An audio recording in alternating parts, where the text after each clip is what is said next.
Hi, everybody. Welcome to episode 2. We did not get canceled after the first one, so I'm glad my boss liked it and he approved. But I'm so excited for today's episode. I have my first guest, but I want to talk a little bit about why there was no episode last week. Well, I got sick. I've been sick for 2 weeks. I thought I was cleared, came back to work, lost my voice again, and obviously I can't work without a voice. So I've been in and out of work for the last few days. I'm still recovering, but I'm so excited to be back. I definitely do want this to be consistent. And with that, I'm so excited to talk about my guest today. As I told you guys, it's Natacha Casal. So she is my little Miami twin number 2. And I'm going to let her introduce herself actually. So everybody, welcome in Natacha. Hi, Natacha. Do we have a clapping sound somewhere in here? We just... Okay, we're still working on the effects, but let's see. I'm just going to press something. This is more my speed, honestly. That works too. And then I just... Okay, cool. I was like, how do I turn it off? Okay, Natacha, so introduce yourself. Hi, everyone. My name is Natacha Casal. I'm 26 years old, born and raised from Miami, Florida. What about me? I like the color blue. I like to stay active. What do you do here at WNDU? Oh, here at WNDU, I am an MMJ and now just recently got promoted to anchor. Not officially, but, just keeping the desk a little bit warm for the next up and coming. Who knows? We love that. And a podcaster now, too. And a podcaster. We can add this onto the list. I actually had a podcast, a very popular podcast back in college. I actually went to FIU, which Erica did go to as well, but we didn't run into each other until our first job out of college at WSVN. Yeah, let's talk a little bit about that because I feel like a lot of people think that we've just always been friends and we've known each other for the longest. We actually met, I think, a year before we moved here. We did work at the same station, as you mentioned. We worked in the same department. When I got hired, I think I basically took your job and you went to another department. You took over you took over another person that had left like 3 or 4 months before I went to editing. Okay. So that's what happened. We met within that weird transition of me switching departments and you finally coming in. Yeah. I think you were still in college too when this was going on too, right? Yeah, I had just graduated, but very fresh out of college. Mm-hmm. Yeah, but let's talk a little bit about that. So you trained me. This is how long we've known each other. You trained me for about, I think, a week or 2 before you ended up moving. So we would see each other a little bit. You trained me and we started talking about, FIU. We went to the same school and it's funny how we didn't know each other and we majored in the same thing. You did graduate, I think, a year or 2 earlier than I did. Yes, I graduated in 2021, I believe. I was a pandemic graduate. Love that. Yeah, so we did not meet each other in college, but we met each other at the station. And then after we worked completely different schedules, so we never really saw each other. I remember you were working dayside. I remember that mornings too, right? Yeah, I ended up working like 5 in the morning. I don't remember what the time was. Yeah, I was in the night owl. So by the time you were leaving for work, I was still getting into work.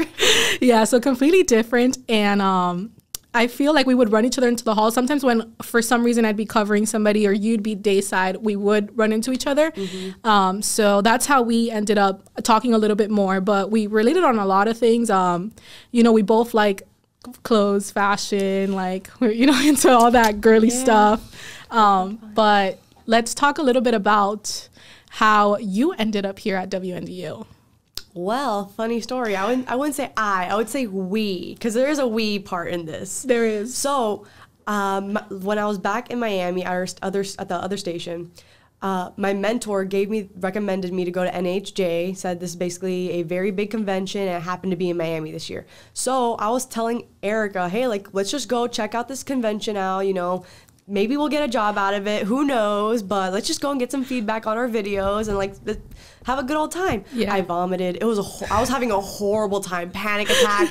Yes. Oh my God. I forgot about that. You literally just brought up a memory. I totally put it in the back of my head. Yeah, it was. And I was chilling. I was chilling, but I told you, I did not expect to come out of it with a job. I told you, I was just going to go for the networking. I feel like you were into it a little bit more. You were more I want something out of it, where I was more I was going for the vibes and stuff. I do have to agree on that. Because I was technically going to be in my other station for 2 years already, and my heart and my passion has always wanted to become a journalist. So I was kind of just getting down on myself, saying, I need to go into this convention. I need to come out with something. Yeah. But I guess it manifested itself because here we are. Here we are. And I'm kind of glad we're doing this together because there has been a lot of like hard days, I think. And we both struggle in different ways. And like, but it's always nice to at least have someone who can relate to something from back home or like, kind of knows the same people you do. And can laugh at the same jokes. I feel like we're always DMing ourselves. We get the same lingo. Yeah. It's just different back home. It is very different. It's nice to be able to say like, oh, I understand how you feel. Yeah. Like I understand why you miss this certain type of thing, like sushi and all that. Ugh. I actually don't like sushi. You like sushi? That's just me. So let's dive into today's topic. So we're going to talk about culture shock. This is a topic that I'm super excited to talk about. I mentioned during my first one that I don't believe in culture shock. I feel like you kind of always know what you're walking into, and I still stand by that. I feel like you kind of everywhere you go, you kind of know what to expect. Obviously, living it and thinking you know what it is are two different things. I don't feel like anything has like completely shocked me. Well, I'm going to cut you off here. What was your first impression when you came? Because we weren't even, when we first were brought here. Let's talk about that too. We were only here for maybe like 48 hours. I was here for less because my first flight got complicated, so I ended up not being able to come when I was supposed to come. Ended up missing my dinner reservation with my future bosses, but you know what? Here we are. I flew in the next day.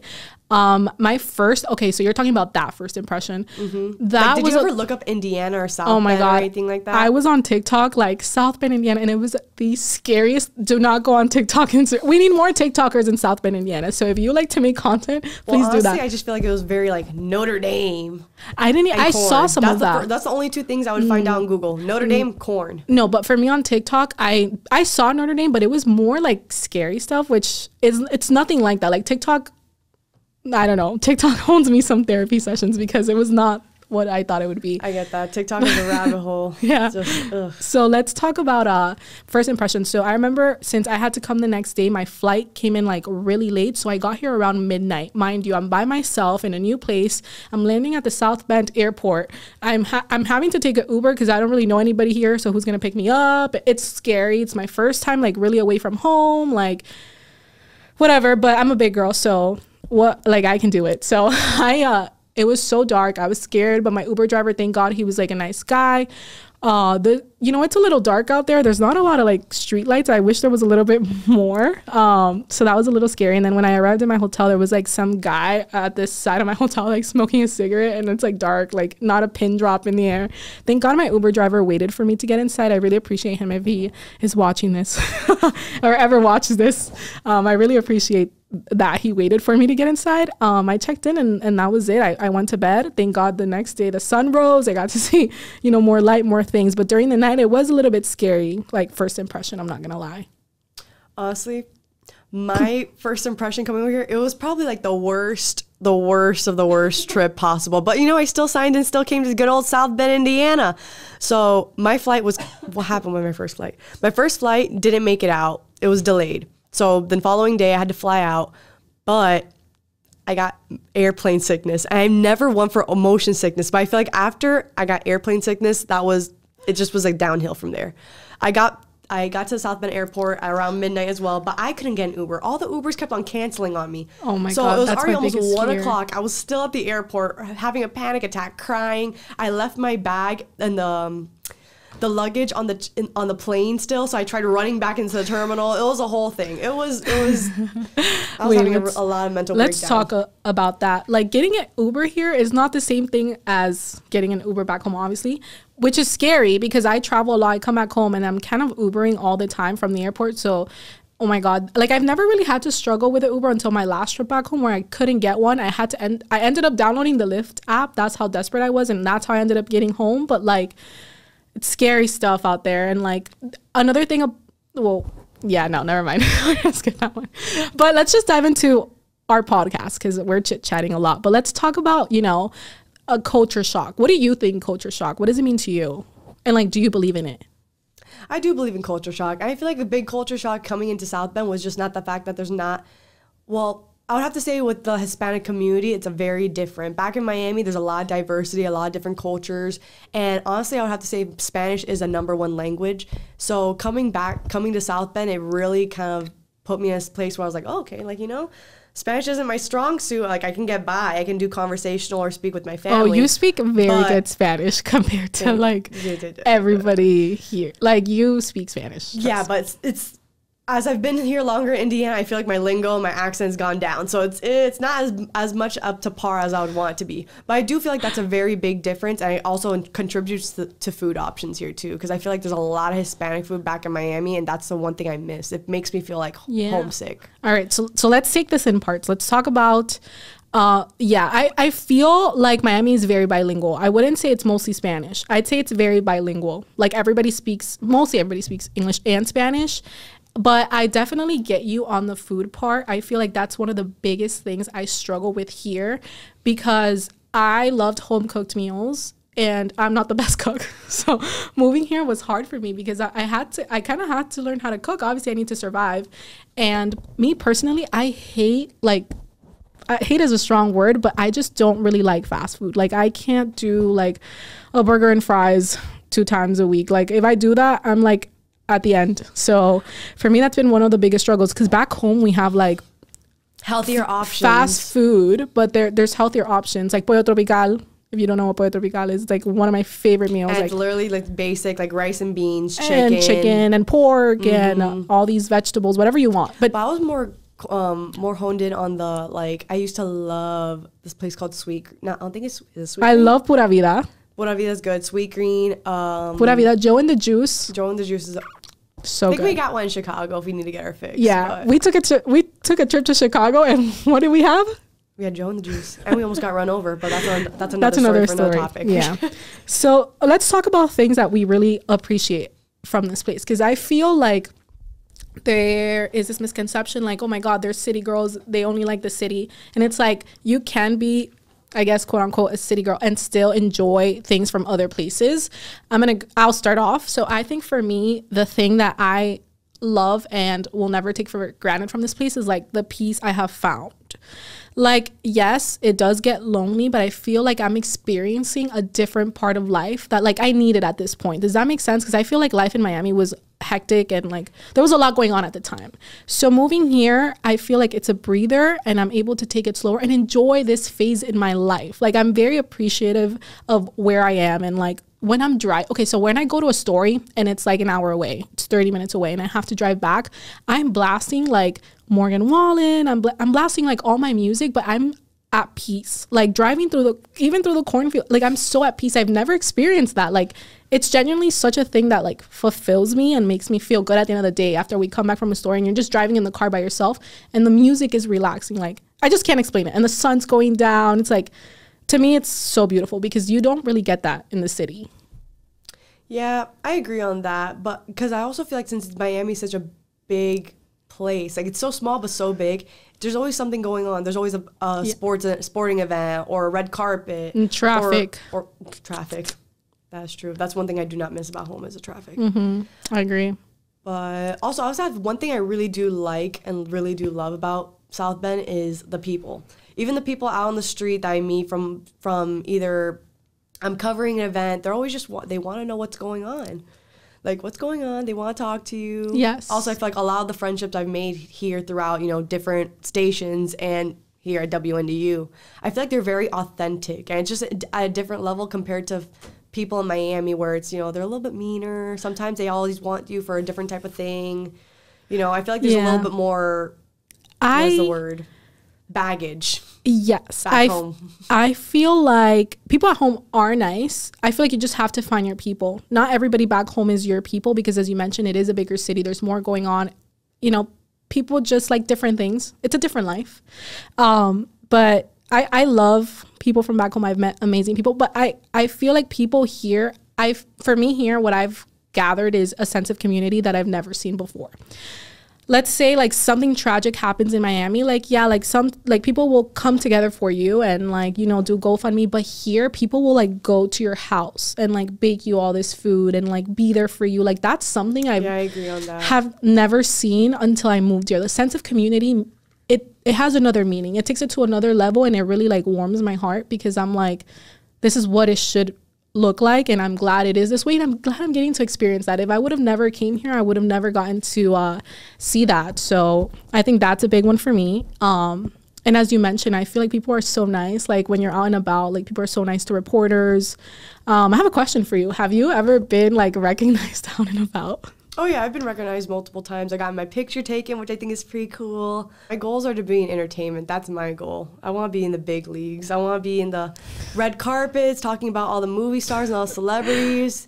That's my goal. Yeah. So we'll see what happens. And I think we made great friends here. I feel like a lot of these people will be getting an invite to my wedding someday. So I think I'm never going to forget it. I feel like we have a small circle. I don't feel like I have a lot of friends here, and I say that all the time. And I'm also like that everywhere. I feel like I don't consider everybody a friend. I think I have a lot of acquaintances. But as far as friends, I feel like I have a handful of, I don't speak for you, but for me here, I have a handful of good friends. I love getting to hang out with other people from other stations, as you mentioned. They're also young, and we're all trying to figure it out, and we all relate. So I think that that's very cool and important. And as you mentioned, in the big leagues, like sometimes it's hard to find that within the media world, I guess. It's true. This is a very competitive field. But this is only getting smaller and smaller as, you know. I feel like what fulfills me from this job at the end of the day is knowing like I made a difference in someone's life. Like after I do a story and someone emails me like, thank you so much for doing that. It means a lot. You're the best. Like I enjoyed working with you. When I get that, and especially when it's unexpected, because I've gotten mails to this, like cards mailed to the station. I've gotten invited to things. It's like people like you and they take time out of their day to do that. I think that's so special because working with you meant a lot to me. But then knowing that for you, likewise, it was the same way the other way around, if that makes sense. Let's talk about the Miami cheek kiss, because yesterday we had a meeting to discuss what we were going to talk about, and I feel like we forgot to mention that one, and that's such a big one. So the Miami cheek kiss is how you greet someone in Miami. Never like done it outside of, I think, Miami. And when I've done it here, it makes me want to internally die because I feel like the other person doesn't know what the hell I'm doing. So let's explain it. So the Miami cheek kiss is the way you greet someone when you arrive at dinner, or when you see them in general, right? And this can be your friend from 10 years, or this could be your friend's friend that you just met a second ago. You greet everybody the same way back home. And it's basically like you lean down for a kiss on the cheek, and it's like they'll kiss you on your side of your cheek and you're kissing them on the other side of their cheek. And that's how you greet a person, right? But I feel like here people don't do that. And no, it's more of a handshake. Yeah, which is okay too. I feel like now when I go back home and someone wants to cheek kiss me, I'm kind of like taken back a little bit, and I'm like, well, I can't forget my roots. This is what I've always known. But it is like, I get it why it would make someone uncomfortable now, but when you're living in that bubble that is Miami, it's like it's so normal. Like, so when someone doesn't like feel the same way, it's like, what? Like, you don't do that? But I kind of get it now. And another thing that's very, very odd about, or different about, I guess, Miami too, is Miami time. Like, we're always, if you say the party starts at 7, everybody's showing up at 9:30. Like, and I feel people here are very punctual. But I like that about that people are very punctual, because you get it done. I struggle with that. Yeah, I know. There's been some situations where you're literally there for 15 minutes. And then we're all like, we've been here for 3 hours. Yeah, we're leaving. Bye. Everybody knows that I'm like not going to come on time. So if the party's at 10, you got to tell me to show up at 8. Thank you for joining us.